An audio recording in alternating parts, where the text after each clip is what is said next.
Call of War developer team, we need to talk. Because I don't want to go down the same route of BM Fox, who basically quit the game because he felt like the game is going in the wrong direction. However, I have to be honest and say that I don't think anybody of you plays the game. Call of War actually seems like an abandoned game to me. So there's a ton of things that to me are like extremely low-hanging fruit.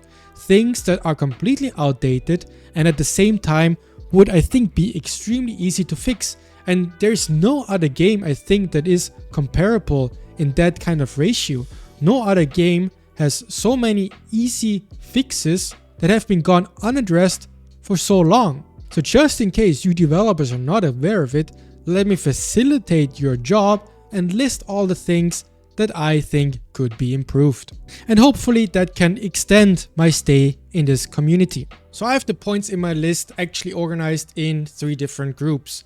Basically extremely easy to implement, and then fairly easy to implement, and then at the end a little bit more tricky to implement, where you actually would maybe need to think, where I'm not even sure myself how I would do it, where probably making the changes would require, you know, bigger rewrites of the code base. I don't know. And with those, I would technically understand, you know, if they are not implemented in that way or not implemented at all, or just some resistance. But with the things that we have a look at the start, it actually really isn't the case. These are super easy, low-hanging fruit things that I feel like there's no reason why these haven't been changed already. So the first thing is the newspaper, and it's just a really annoying thing, and a small really annoying thing that is easily changed because, you know, now we see the world's mightiest armies, and now it just switches back to something that nobody cares, the world's most popular nations. And nobody cares about who the world's most popular or the most dreaded nations are. It's on the one side the noobs who don't attack anybody, and on the other hand the pros who expand fast. So I mean, I would just get rid of it completely, but for the love of God, at least let us manually swap. Don't do this auto swapping. It's just so frustrating. I would also just completely get rid of the wealthiest nations, because in the same way, you know, the top wealthiest nations is just the noobs who don't spend their money anyways. No reason to have this either. The second point is a much bigger point and a much more game deciding point, and that is that vertical researching is way too strong in this game. The researches in this game unlock way too fast, and vertical researching is way too strong that it really locks you into just focusing on a few units, which is not really nice. You know, the game doesn't reward experimenting. The game doesn't allow you to experiment because the vertical researches are just so strong. If you have infantry, you know, you're supposed to keep researching infantry, but you know, every day a new level of infantry unlocks. They take, you know, 10 hours to research, and the same with all types of units. And it's just the player who has level 6 infantry and, I don't know, level 4 interceptors is gonna beat the guy who has 5 different kinds of units, but all level 2 and 3. So it's such a shame that the game discourages us from exploring new unit compositions and new armies in such a heavy way. It's like really, really bad game design. And so what you need to do is either remove some of these levels and of course rebalance it, or stretch it out a little bit, or make them be faster researchable with also lower costs. And you see here how I researched, right? I basically went all the way down in infantry. I didn't touch anything here. I now got cheeky with paratroopers because I actually had some research to spare, and I also did the militia because that was actually an easy to do research. But for example, let's look at the air. You know, in a historical world where you actually start with a lot of research, but I don't have to research and also resources to do tactical bombers and attack bombers, because in this game I'm only doing interceptors, and even strategic bombers I actually can't get to the top level because I have to do some other things, and naval bombers I also can't do. It really limits the flexibility, and I don't even do navy in this game. If you do navy, you are actually even more limited Because if you actually make a strong navy without being a submarine player, you basically need all different types of units here for a good, well-rounded navy. You can't really skip anything. So please allow me to experiment more and have more fun with the game and make use of more different kinds of units without losing efficiency on such a crazy scale. Alright, the next point is that plane combat is just way too fast. And for it being a 24-hour game, planes have a very fast travel time and do damage insanely fast. So planes are something that I consider to be extremely toxic for the game. And you're unlucky with the timing. A player who uses planes might just completely wreck you in like half an hour or an hour, because planes can show up so fast and deal out damage so fast that, yeah, it's toxic. There's no other way to say it, it's toxic. So the low-hanging and super easy way how to balance planes is to make them do less damage and also make the anti-air stats do less damage. You just rebalance them to be lower DPS in both sides. Of course, planes should still be viable. They should have the same ratio of damage, but it should just happen slower, more gradual. And also, I guess the travel time should be ideally slower, and maybe you can balance that out by reducing the refuel times. Alright, next, the popularity system. The popularity system, I feel like, is something that doesn't really add any value. And I can see what the reason behind it is, what the thought process behind it is. You want to have the neutral countries kind of take part in the game. They do embargoes, very nice, cool game mechanic. And then they also at some point declare war. But now, the second game now on the historical World War map that we play, there's like day 5 or day 7 and all the AIs just declare war on you. And it's just super annoying. And it's a game mechanic that, again, it's way more annoying than the value it adds. And I think you can leave the mechanic if you want, even though I think I would remove maybe the popularity system as a whole, but just make AI declare war less. Because it all just happens randomly and it all just happens at the same time. And it really kind of messes with these games and almost ruins them a little bit, because you suddenly have Turkey declaring war even though your plan was to keep Turkey neutral, and then you have all the countries attack and declare war at the same time, and yeah, you know, it's just bad. Alright, the next point is a small point, but I think a funny point. What is this icon? I mean, why is a level 6 Russian interceptor a biplane? This is stupid, and I hate it. And it triggers me every time I look at it. And it's basically, you know, even like that tiny thing makes me not want to play Comintern. Because I want to have fighter planes that feel strong and cool and not this disgusting piece of shit here.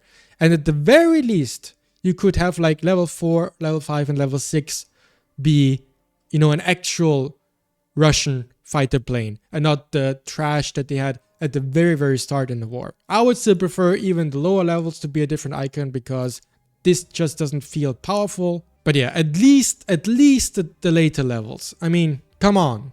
This is ridiculous. Alright, the next point is coalitions. What is this? I mean, these are completely cringe icons, I think, for the most part. Like, what is this? Most people in Call of War, they like the World War II atmosphere. You know, we play this game to some extent for immersion. You should give us options to do that. Give us some flag options that fit into the World War II atmosphere. Give us country flags. Give us, like, you know, stars and the German army thingies. You know, the sign where that pops up when you're on YouTube on full screen and you want to make it small screen. You know, the thing with the 4 corners. Like, give us those options. And you know, this has been the same thing, I think, when I played over 5 years ago. And you know, it's just cringe. This seems like Warhammer. And like, what? This should be updated. This is cringe, and it's kind of embarrassing that this still is the case. Nobody likes these things. I think we make do with them out of necessity. But man, just give us some nice World War II things. please. All right. Something else is that recently they introduced these color shades. And of course, it probably has to do with geography. It's more mountainous or something. I guess there's mountains here. But, I can see how this looks okay. But it just becomes really, really messy as soon as you are in a practical game. And personally, I would just prefer it to be smooth. Just make everything green. I don't really care about these mountains. And I can see the thought process, and I can see how sometimes it does look nice. But if you have the other normal things in between, it's overall just messy. It's border gory for almost no reason. There is a reason, I get it, but overall the payoff I think is negative. I think the map would look prettier if we would have smooth surfaces. And at least, this is something again that you can add in our menu. Let us choose whether we want to show geography or not. All right, next thing is the spy system. And espionage is in a little bit of a bad state, I feel like. Because overall, even though there is some unbalanced things with the normal combat systems, with the normal units, overall it's decent. Everything has a little bit of a rock, paper, scissors mechanic. Nothing is useless. Nothing is completely overpowered. But espionage, things are looking a little bit different. In espionage, we basically have a few different options, but actually we don't. Espionage is about one single thing, and that is to get a reveal on the enemy's army. And you do that by exactly these things. You put 5 military sabotage on an empty province. And everything else is basically useless, and the spy reveal is completely overpowered. And I'm actually not completely sure about this thing, but I think it has no counterplay. Because again, I'm not 100% sure, but I think how the game works is every territory gives the same odds of spy reveal. So, there's no counterplay. You can't put defensive spies to defend against army reveal because you have so many territories. So there's really no way to even attempt to defend against that. So it's a broken game mechanic that completely ruins a big part of RTS, which is fog of war and incomplete information. You basically can't surprise the enemy anymore. And in late game, I always have to assume that everybody knows everything that I do. And there's no way to hide anything I do, which is really frustrating. And then again, the other things about these options is that they are quite useless. Military sabotage and economic sabotage and intelligence, they don't really give enough value to justify it. While the spy reveal is OP. So what you only ever do, unless you have 500,000 in cash and all the resources are 30, and then you might spam some military sabotage on buildings, but I think it's just bad balance. There should be some sort of system where there's an actual nice way of placing spies and defending against spies. And if the enemy has a lot of spies on you and you don't defend against them, then the player should get a big advantage. But it isn't really the case here. If I put a lot of spies on military sabotage and you don't do anything against it, you probably still win because I'm just hurting myself because military sabotage on buildings is actually quite bad and super inefficient. So I don't really like the system, how it works, and I think it should be reworked. And also the spy reveal needs to be nerfed completely. It shouldn't reveal all the armies, so I would just probably remove it. But if you keep it, then at least nerf it. Only show us half of the armies, or give us little question marks, only show us the position, but not the unit type, or something like that. It's not supposed to be like that everybody knows what everybody else is doing, I feel like. It ruins a big part of the game. I create a build order and a type of unit that is gonna surprise the enemy and is gonna, make the game more interesting and it's fun to think about. But we don't really have that because spy reveal is OP and far too easy to get to. Alright, and then we have morale. The morale system. Do you see this? Does this look pretty? Does this look pretty? I don't think it looks pretty. I think it looks stupid. And it's ugly. And it's unnecessary. And it's just, what the fuck? What the fuck is this? Why is this here? Stupid. And morale system in general is a little bit weird. And especially in late game. I mean, you know, I play a lot of public games by myself. I am often in the situation where I have a massive amount of territory, and how the morale system works in late game is super fucked up. Like, you're gonna have situations where big areas of territory are all with a target morale less than like 20, so they're all in a default state of revolting. I mean, it's just super frustrating and unnecessarily frustrating.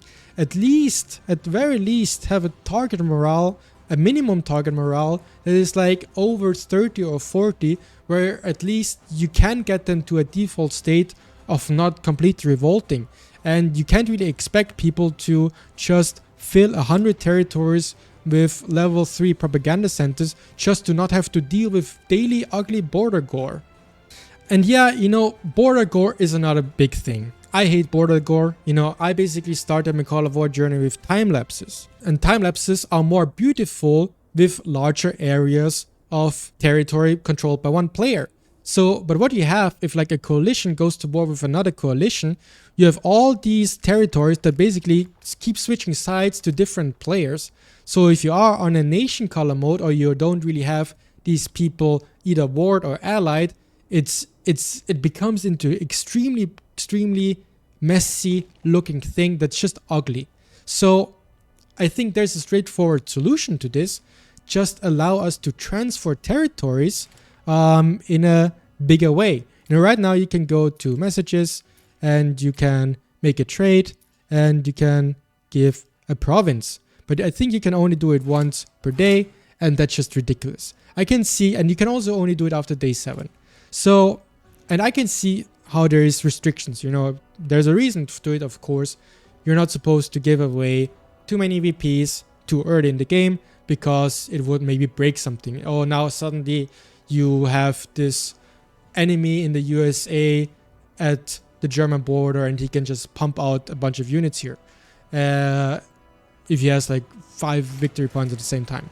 And that would also, of course, you know, mess with the map. But I think there's actually no reason to not allow more provinces. And maybe if you do provinces, make the limit be like, you know, 5. Yeah, and maybe like make it like 2 VPs per day and 10 territories per day. And that would allow us to reduce the border gore so much and make the map much more beautiful and less annoying to look at. Then, one more thing is rivers.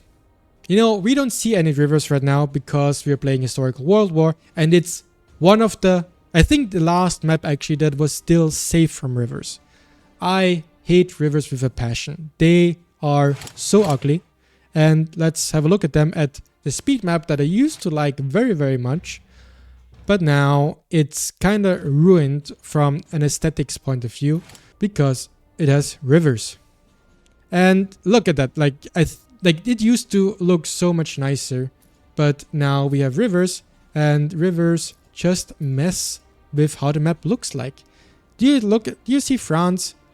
The country name is not splattered like in the center of it in a more big way, but it's like pushed into the bottom left. So, and now combine this with the border gore that we just talked about, that being here, and it's really hard to tell suddenly who controls this territory, because, you know, France is this. Rivers cause a bunch of other completely weird things. If you play Caucasus, you know, you have a river basically inside of your territory. So every unit that you want to send to the north suddenly has like a massive 7 or 8 hour extra travel time. And look, there's not even a path here. You implemented rivers without bridges. And I guess your band-aid solution was to just interrupt the rivers here, which is fine. But for some reason, at some points, you decided not to do that. And so, Caucasus is just suddenly a really bullshit country to play because you have a 7-hour travel time going through your country, making it super annoying. And look, it's so ugly when now you have to write Caucasus twice because it's split with the river. Ugly as fuck.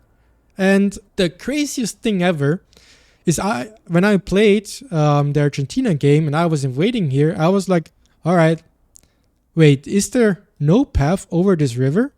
Look, there's no way to cross this river anywhere. So Africa is basically 2 continents. Going from here to here is basically probably the same distance as going from New York to London here. This thing. Because you have to go all the way around, then embark, disembark, and I'll go all the way back here. What the fuck? Like, why? Why is Africa 2 continents basically on the opposite sides of the world? Makes no sense to me. And yeah, I think rivers are just badly implemented. They look ugly.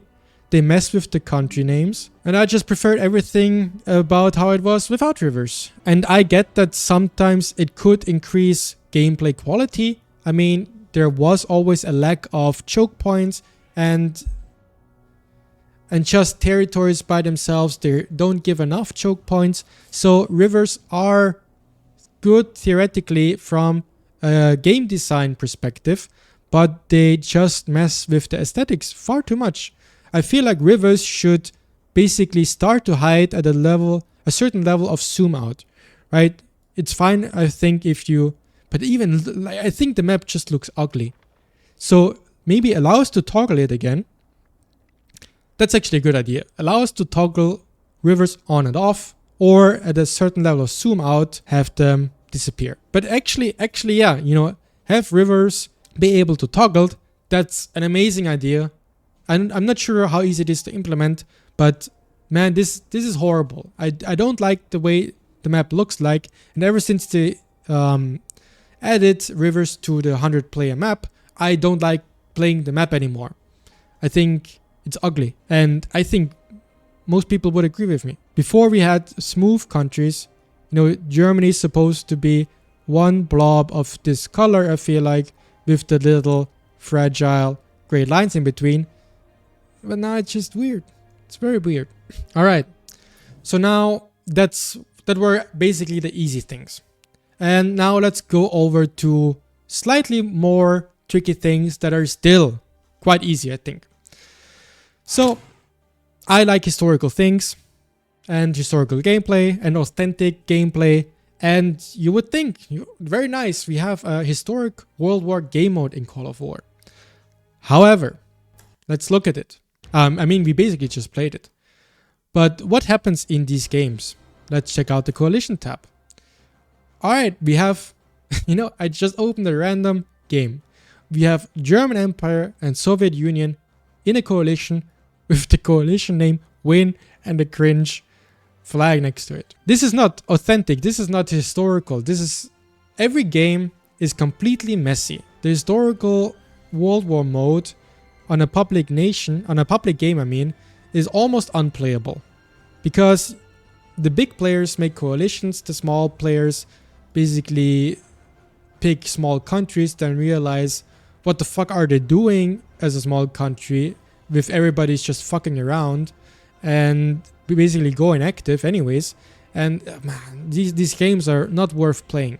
There's a lot of potential on this map. This map is crazy. The idea is so cool. There's so much cool to get out of it. You should make it somehow that it is balanced, that there is an authentic Axis versus Allies experience with 2 teams that is cool to play. And of course, you're gonna probably have to remove some countries. In this game, of course, I think so. Like, the reason why it's not automatically balanced is because it's too hard. Because there's so many allies countries historically that for Germany, Italy, and Japan to take all of them on, they would need to be so overpowered and start with so many units that, you know, it's stupid. And it kind of makes sense with how many units every country starts, but Germany doesn't have the power to take on all of the countries together. But there is definitely a way to do it, and with my rule set I kind of did it. Like, we are trying to make the format work, and it's working a little bit, and we still need to improve it, and it's definitely possible to make it work. And you know, if you want to keep this map, of course some people want to play as ahistorical and have Germany and Russia ally, but please introduce a new game mode of actually a balanced Axis versus Allies mode that doesn't require additional format. And a lot of players like it. A lot of players like historical stuff. And you know, you too, and you noticed that. That's why you created a historical game mode. But it's not historical. Again, this is ahistorical on day one. And here we have the people who do like to play historical, who make an Allies faction as the Allies country, but now, you know, they have Soviet Union in their enemies, also with Germany, and probably, I've seen that most of the time, also USA. So, and then USA, Germany, and USSR are allied, and you know, the game is basically decided right then and there. It's such a weird game mode and such wasted potential. Okay, and that brings me to another point. At some point, the decision was made to reduce basically the color difference to make it, I guess, more pretty. They thought so, but I think the result is basically the opposite. And I think, yes, if you have the map in this state, the map looks more pretty if there is not, like, you know, a purple here or a green here. These are more like, you know, balanced, more soft colors. However, if you combine a little bit of border gore with it, and you now have suddenly Mongolia versus Tibet, and they have the same color, man, shit looks extremely ugly to look at immediately.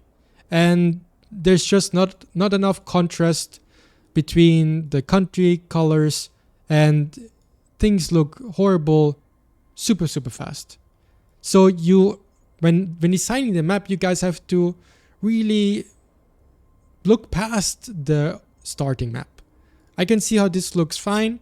Looks probably better than with some more extreme colors, but it looks much worse down the line.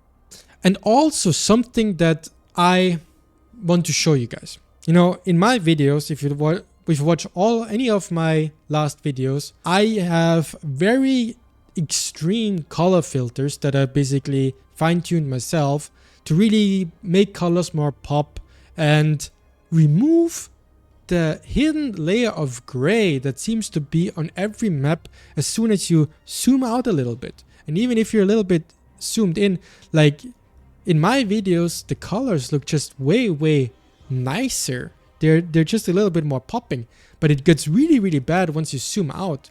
And you know, it's always funny when I then have the map how it looks like in my videos with the color filter on, and then I remove the color filter, and this is how the map looks without the filter, and you're just like, what?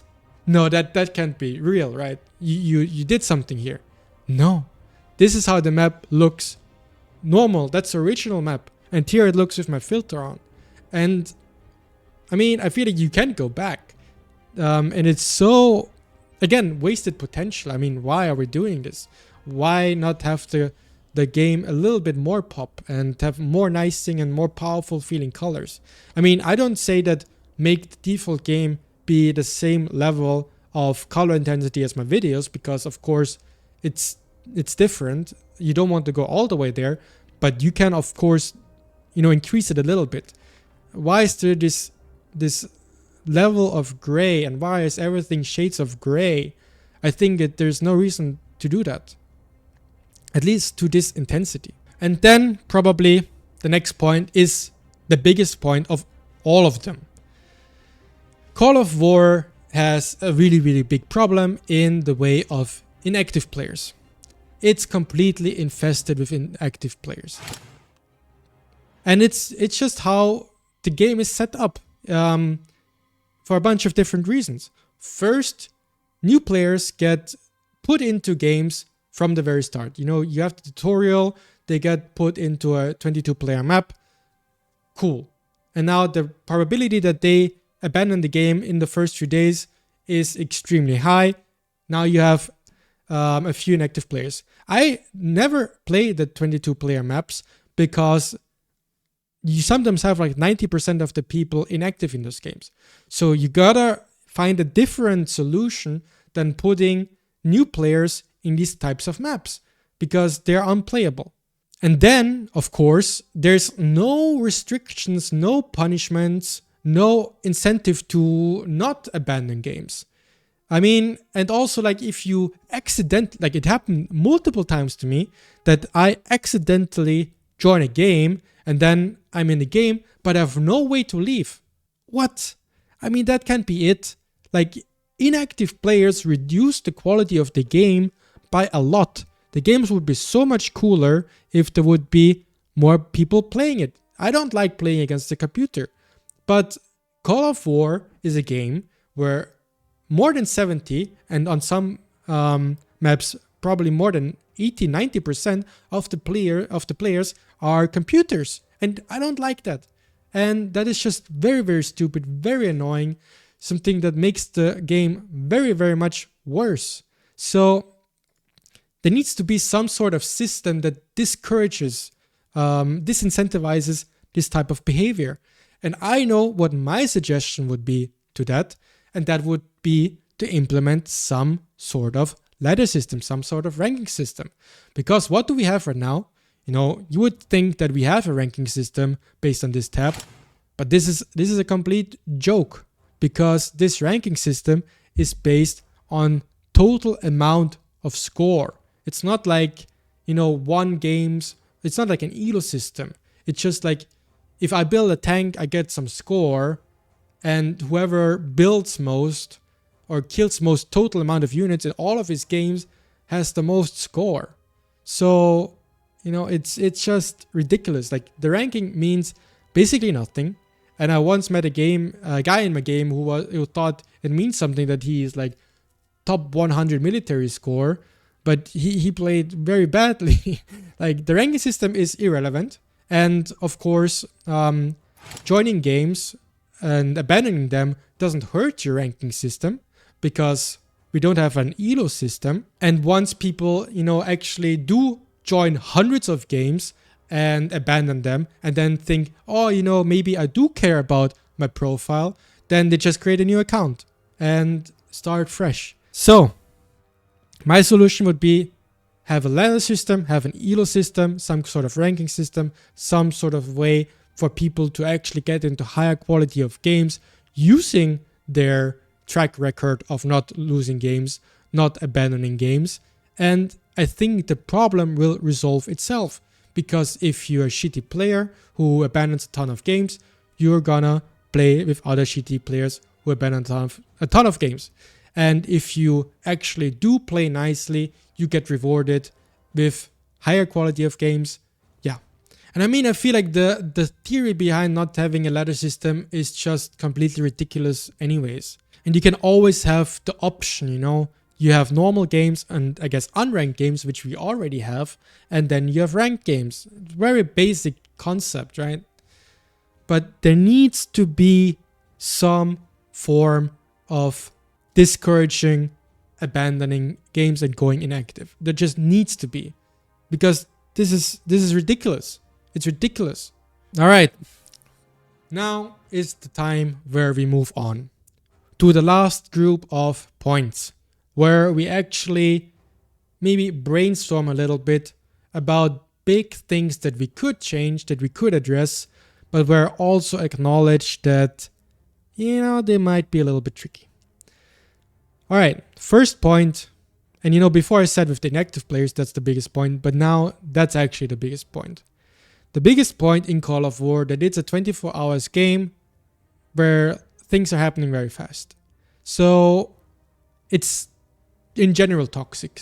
even though planes are very toxic and the most toxic, and also artillery a little bit, it's in general, Call of War is a toxic game that actually nobody should play. And it's actually crazy that we're playing it. And because, you're stupid if you play this game, because it's not beneficial for anybody's life to play this game, because you need to put in too much time if you actually care about winning the game, and putting in so much time is gonna affect you, your mental health, and your life. And there needs to be some form to address it. And in our game that I hosted, we had an experiment to maybe address this. So we have a rule that people are only attack other players during a certain time window, like after day change, which is this equivalent of 5 to 11 p.m. For the European time zone. And people of course struggle to follow this rule because it's not in the game and it's very unnatural.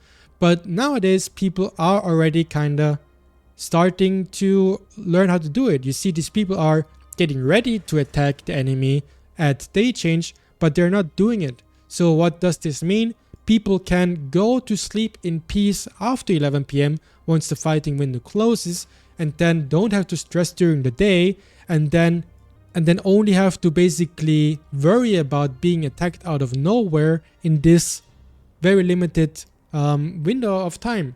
And that is, I think, cool. I'm not sure at the end of the day how much difference it makes. Of course it makes a big difference because the default situation is insane, but even with the 6-hour fighting window, the game will still, require too much time, and it's still not healthy for your life. But the default situation is immoral to the core.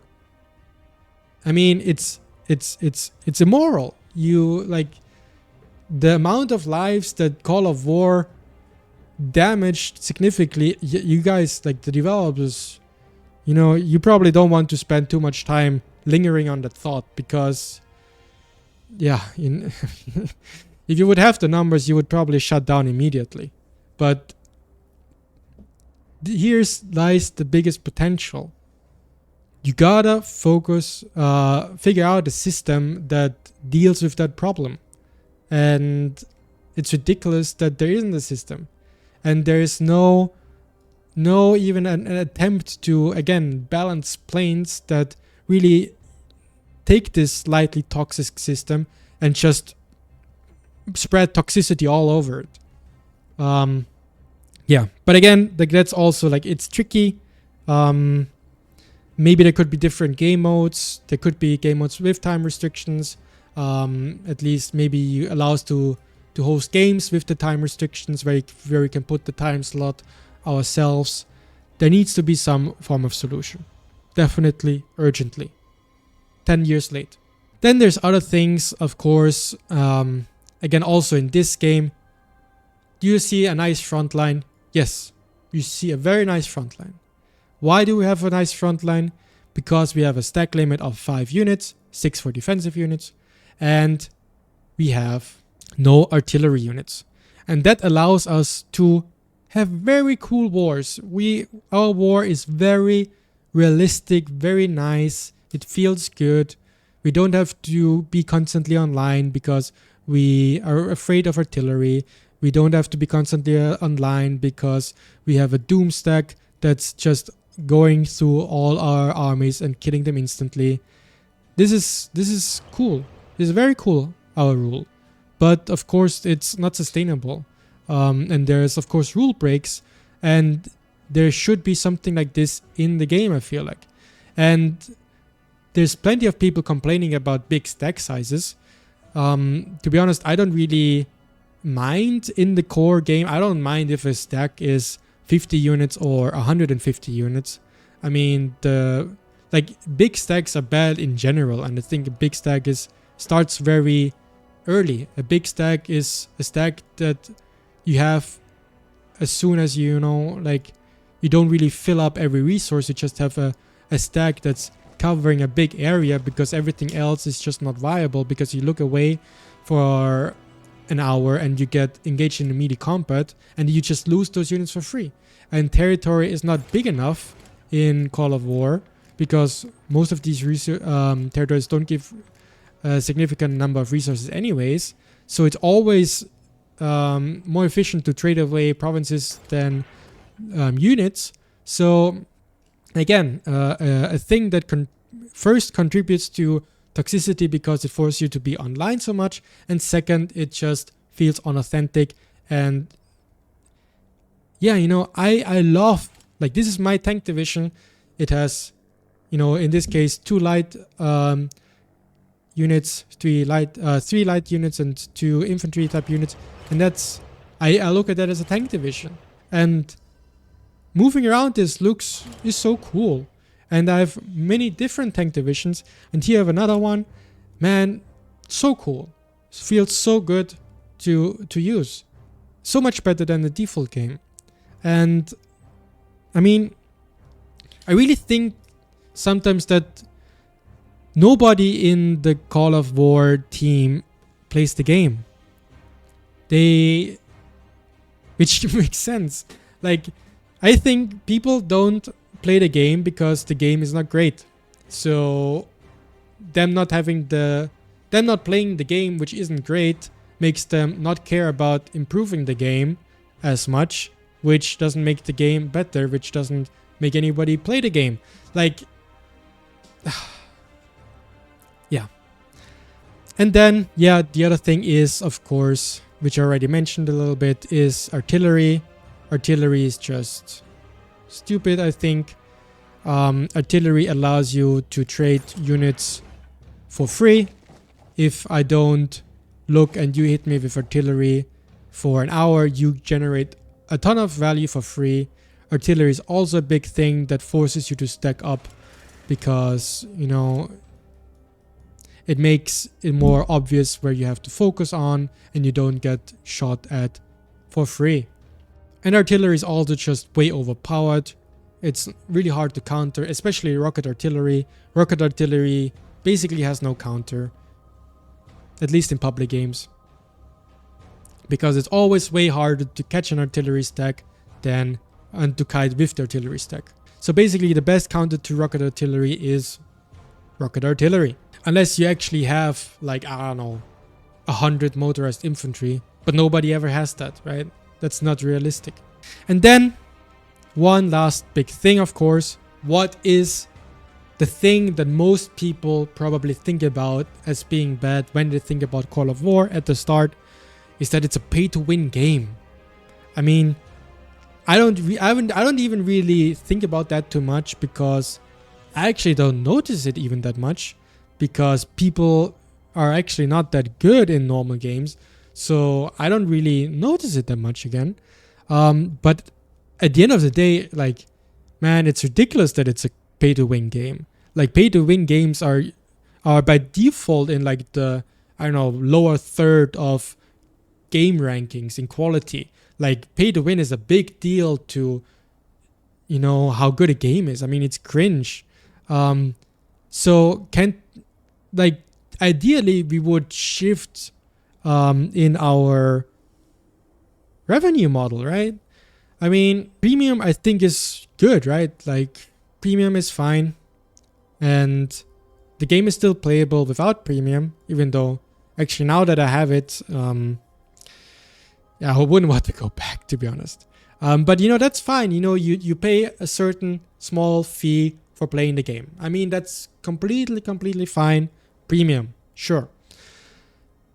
And then I think, instead of pay to win, which I don't think anybody uses anyways. I mean, I think they actually do a super bad job in getting the most out of gold and stuff. Because look, like, I never bought any gold, and I have a ton of gold. And because you get gold all the time for free, and it's basically not that useful anyways. So what I think would be the best solution for a revenue model to maybe shift away gradually from pay to win is, of course, cosmetics. I mean, it's a very obvious thing to do, I feel like. So what I would do is, instead of No, I need to go to the tech tree. I think I would have the heavy tank, for example, this symbol for all of the heavy tanks, and then maybe you have this symbol that you can unlock and you need to pay for that. That's cosmetics, right? And if Germany, you have the tanks, you have the tiger for all of your heavy tanks, and then if you want to unlock the cooler icon for the tiger, for some people, the king tiger, you need to pay for that. And with the medium tanks, your default skin for the medium tank is the Panzer IV. If you want the Panther, you need to pay for that. And it's the same stats, no pay to win, it's cosmetics. And, I think people would still pay for it. I actually, there must be some people doing it, but I don't understand anybody buying gold because it's super unnecessary. And yeah, I don't know.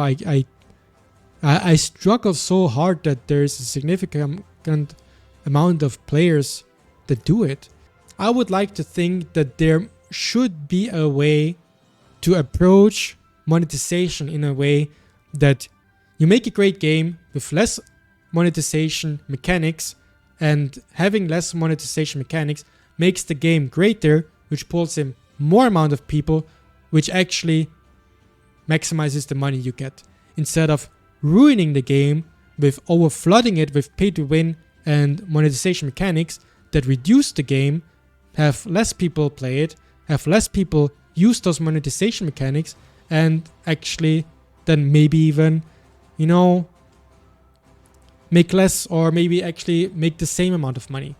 Probably the reality is, yes, they make more money. I don't know. Maybe there's all the loser people that spend a lot of money on the game, unfortunately. But I mean, come on, guys. Like, don't you care about making a good game? Is it all about money? Can't we have both? Can we make a good game and care about money at the same time? Why do we have to throw the game under the bus? And I think that's basically it. I would have more things on my list than as of course, encirclement system, which is super hard to implement, I think.